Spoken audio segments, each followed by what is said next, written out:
तर मित्रांनो मंदिराच्या बाहेरचा व्ह्यू तुम्ही पाहू शकता। तर मित्रांनो भस्माचा डोंगर श्री परशुराम यज्ञभूमी, इकडे परशुरामाने यज्ञ केलेला त्यानंतर हा डोंगर होता तो भस्माचा झालेला। हे अन्नक्षेत्र आहे आणि आतमध्ये भोजनालय आहे। याच्या आतमध्ये आपल्याला इकडे मोफतमध्ये जेवण भेटत आहे। नमस्कार मित्रांनो, तर पुन्हा एकदा स्वागत आहे तुमच्या लाडक्या यूट्यूब चॅनलमध्ये। तर कसे तुम्ही सर्वजण मजेत ना? तर आपण गेल्या व्हिडिओमध्ये पिठापूरचं दर्शन पाहिलं। श्रीपाद श्रीवल्लभ दत्तांचं पहिला अवतार आहे ते आपण तिकडचं दर्शन घेतलं आणि आता आपण जाणार आहोत गाणगापूरला, जे दत्ताचं दुसरं अवतार आहे, म्हणजेच श्री नरसिंह सरस्वती यांचं आपण दर्शन घेणार आहोत। आणि आपली 124ला ट्रेन आहे LTT विशाखापट्टणम, जी पिठापूरवरून आहे। आता थोड्याच वेळात येणार आहे, तर चला पाहूया।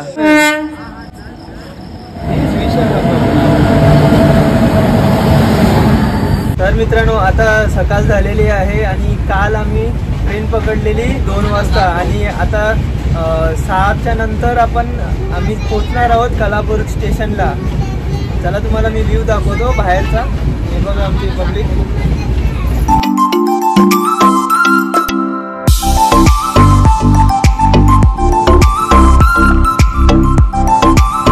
आपला पिठापूरचा प्रवास संपल्यानंतर आपण विशाखापट्टणम एक्सप्रेस पकडून आता आलेलो आहोत कलाबुर्गी स्टेशनला। तुम्ही पाठीमागे बोर्ड पाहू शकता आणि इथून आम्ही गाणगापूरला जाणार आहोत। हे बघा बॅग ठेवले आम्ही आणि इथून ऑटो किंवा ट्रेन पकडून आम्ही आता गाणगापूरला जाणार आहोत। तर चला जाऊया। तर मित्रांनो तुम्ही बघू शकता हे कलाबुर्गीचं मेन स्टेशन आहे मोठावाला आणि इकडून रिक्षा स्टँड आहे। आम्ही विशाखापट्टणम एक्सप्रेस होती म्हणून गाणगापूर स्टेशनला डायरेक्ट नाही जाऊ शकलो, पण कलाबुर्गी स्टेशनवरून आम्ही आता रिक्षा पकडणार आहोत 20 रुपीज पर सीट आणि त्यानंतर आम्ही बस पकडणार आहोत गाणगापूरला। तर चला जाऊया। मित्रांनो आपण आता रिक्षामधून उतरलेलो आहोत आणि इकडून आता बस स्टँड आहे, कलाबुर्गी बस स्टँड आहे पाठीमागे, तर तिकडून आम्ही आता बस पकडणार आहोत। मित्रांनो आपण आता कलाबुर्ग बस स्टँडच्या तिकडे आहोत आणि तिकडून आपण बस पकडलेली आहे गाणगापूरसाठी आणि तिथून आपण नंतर परत रिक्षा पकडणार आहोत गाणगापूर धर्मशालेच्या तिकडे जायला।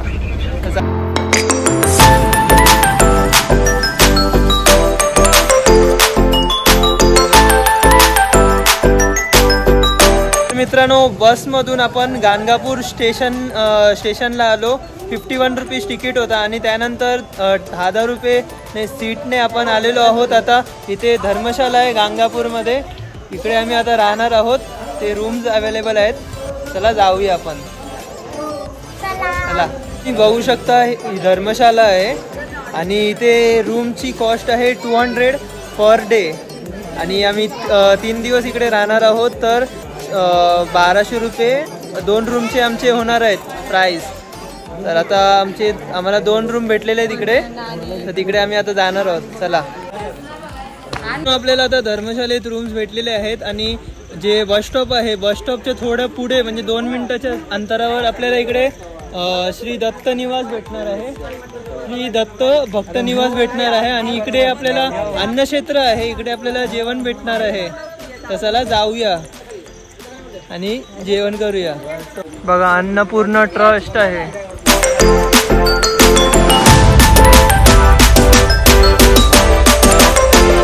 मित्रांनो तुम्ही पाठीमागे बघू शकता श्री दत्त भक्त निवास आहे, इकडे पण तुम्हाला रूम्स भेटू शकतात। 1000 रुपीज पर रूम आहे आणि जर जास्ती जण असतील तर 1500 अशी कॉस्ट आहे। आणि इकडे प्रसादालय आहे जिकडे आपल्याला जेवण भेटणार आहे ते या साईडला। चला जाऊन आपण आता भोजन करूया। तर हे बघा महाप्रसाद गृह आहे आणि इकडे आपल्याला महाप्रसाद भेटणार आहे। चला लाईनीमध्ये राहूया आणि नंतर तुम्हाला दाखवतो मी जेवणाचा हॉल। अन्नक्षेत्र आहे आणि आतमध्ये भोजनालय आहे। याच्या आतमध्ये आपल्याला इकडे मोफतमध्ये जेवण भेटत आहे। तर तुम्ही सुद्धा इकडे गाणगापूरला येत असेल तर अन्नक्षेत्र नक्की विजिट करा। मित्रांनो आपण आता अन्नक्षेत्रामध्ये भोजन केलेलं आहे आणि तिकडचं टायमिंग आहे दुपारी 1 ते 2:30 1 to 2:30 आणि रात्रीचं टायमिंग आहे ते म्हणजे 10 ते आपलं 9 ते 10:30 असं टायमिंग आहे अन्नक्षेत्राचं। जर तुम्ही इकडे येत असाल तर हे टायमिंग लक्षात ठेवा आणि त्याच टायमामध्ये तुम्हाला इकडे अन्नक्षेत्रामध्ये भोजन मोफतमध्ये भेटणार। तर आता आम्ही आमच्या रूमवर जाणार आहोत आणि सकाळी लवकर जाऊन दर्शन घेणार आहोत गाणगापूरच्या मंदिरात। पण गाणगापूरच्या दत्ताच्या मंदिरात जाणार आहोत दर्शन घ्यायला। चला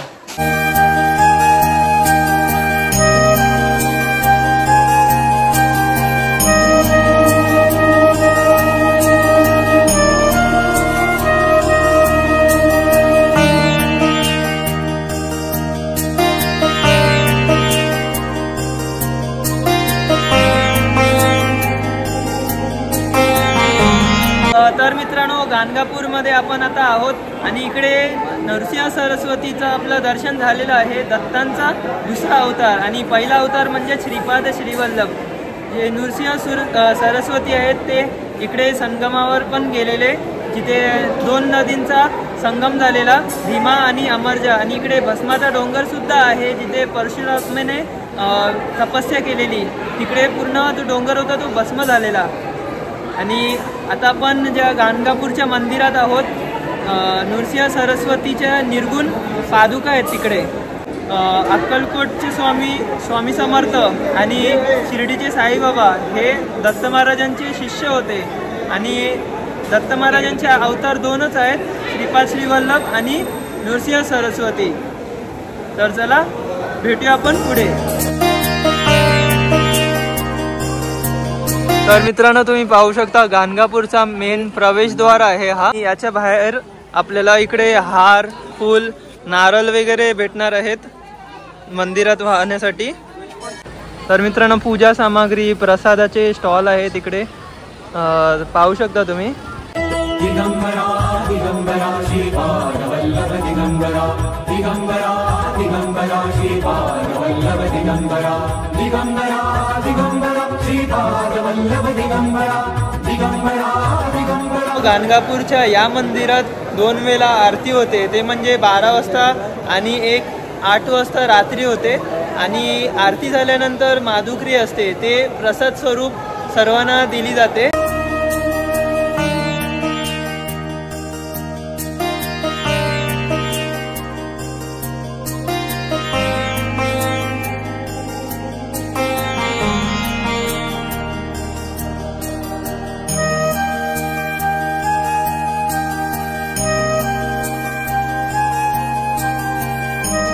इकडून आपण संगम नदीवर जाणार आहोत आणि तिकडे दत्त महाराजांचं मंदिर सुद्धा आहे, ते सुद्धा आपण पाहणार आहोत। तर चला जाऊया।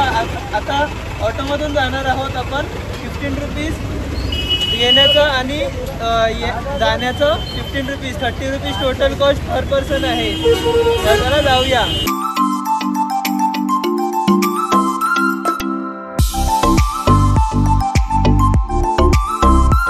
तर मित्रांनो आम्ही आता उतरलेलो आहोत इकडे गाणगापूर बस स्टँड वरून। आम्ही आता संगमाच्या इकडे पोचलेलो आहोत। 3.5 किलोमीटर आहे संगम। आणि चला आता आपण आतमध्ये बघूया। संगम नदी, भीमा, अमरजा हे 2 नदीचा संगम झालेला आहे। आतमध्ये जाऊन पाहूया आपण।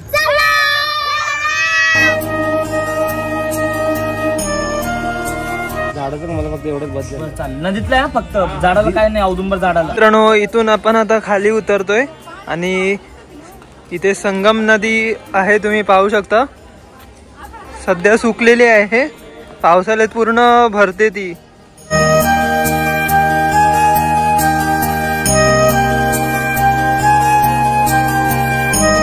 मित्रांनो तुम्ही बघू शकता आपण आता संगम नदीच्या तिकडे पोचलेलो आहोत आणि नारळ आणि दिवा इकडे वाहवलेला आहे।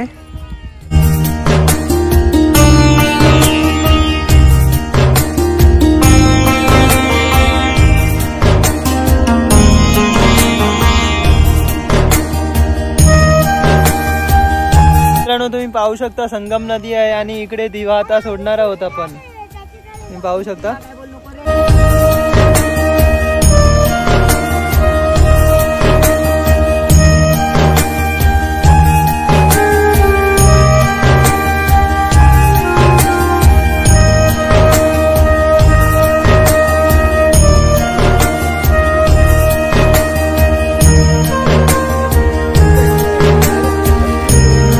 तर मित्रांनो, नृसिंह सरस्वती जे दत्ताचे दुसरे अवतार आहेत ते इकडे या झाडाखाली तपस्या करायचे. त्यानंतर सर्वजण इकडे गुरुचरित्राचं पारायण करतात. तुम्ही पाहू शकता. कोणत्या पण तिथीला किंवा कोणत्या पण दिवशी तुम्ही इकडे येऊन गुरुचरित्राचं पारायण करू शकता. आणि इकडे सर्वजण फेरे घालतायत.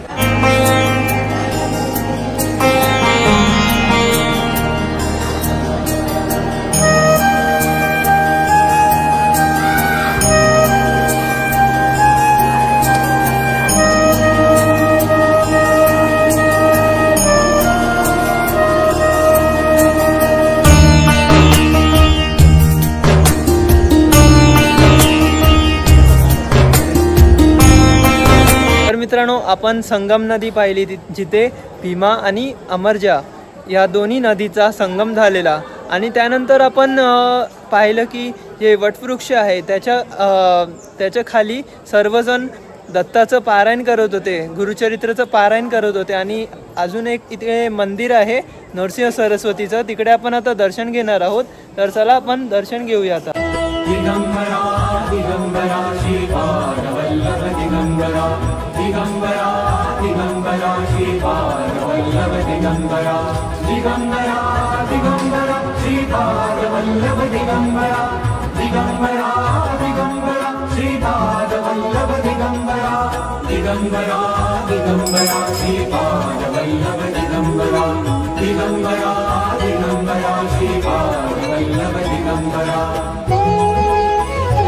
आपण आता नृसिंह सरस्वतीचं एक मंदिर होतं, इथे तुम्ही पाहू शकता. इकडे आपलं दर्शन झालेलं आहे. आणि त्यानंतर संगमेश्वरचं मंदिर आहे इथे शंकराचं, तिकडे आपलं आता दर्शन झालेलं आहे. आणि आता आपण भस्माच्या डोंगराच्या तिकडे जाणार आहोत. तर चला जाऊया.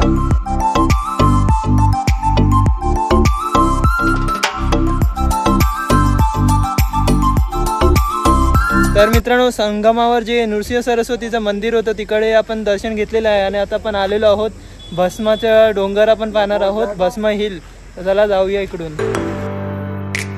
तर मित्रांनो, भस्माचा डोंगर श्री परशुराम यज्ञभूमी, इकडे परशुरामाने यज्ञ केलेला, त्यानंतर हा डोंगर होता तो भस्माचा झालेला. आणि इकडून सर्वजण थोडं थोडं भस्म घेऊन घरी घेऊन जातात. आणि पहिला खूप मोठा डोंगर होता, आता तुम्ही पाहू शकता थोडा आता खड्डा झालेला आहे, कमी झाला आहे थोडा डोंगर आता.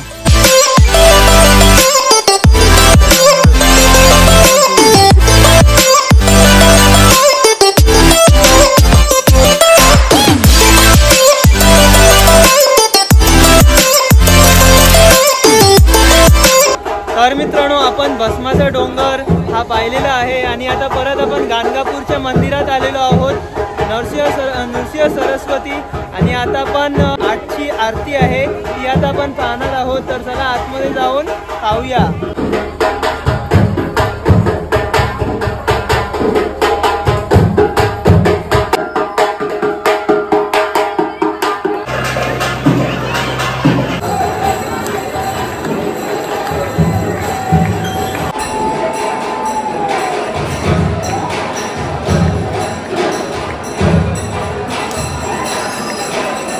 दिगंबरा दिगंबरा श्रीपाद वल्लभ दिगंबरा दिगंबरा दिगंबरा श्रीपाद वल्लभ दिगंबरा दिगंबरा दिगंबरा श्रीपाद वल्लभ दिगंबरा दिगंबरा दिगंबरा श्रीपाद वल्लभ दिगंबरा दिगंबरा दिगंबरा श्रीपाद वल्लभ दिगंबरा.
मित्रांनो, इकडे सकाळी 12 वाजता आणि रात्री 8 वाजता आरती होते आणि माधुकरी मागितली जाते आणि आपण भिक्षा घ्यायची आणि जी माधुकरी असते आपण माधुकरी पण आपण देतो.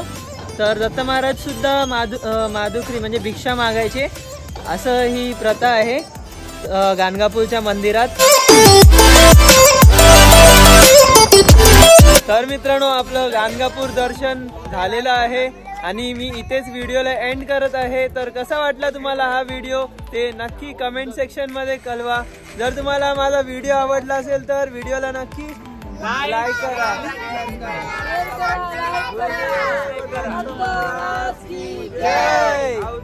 चिंतन श्री गुरुदेव दत्त महाराज की जय. चला भेटूया अशाच नवीन व्हिडिओ मध्ये. तोपर्यंत बाय बाय.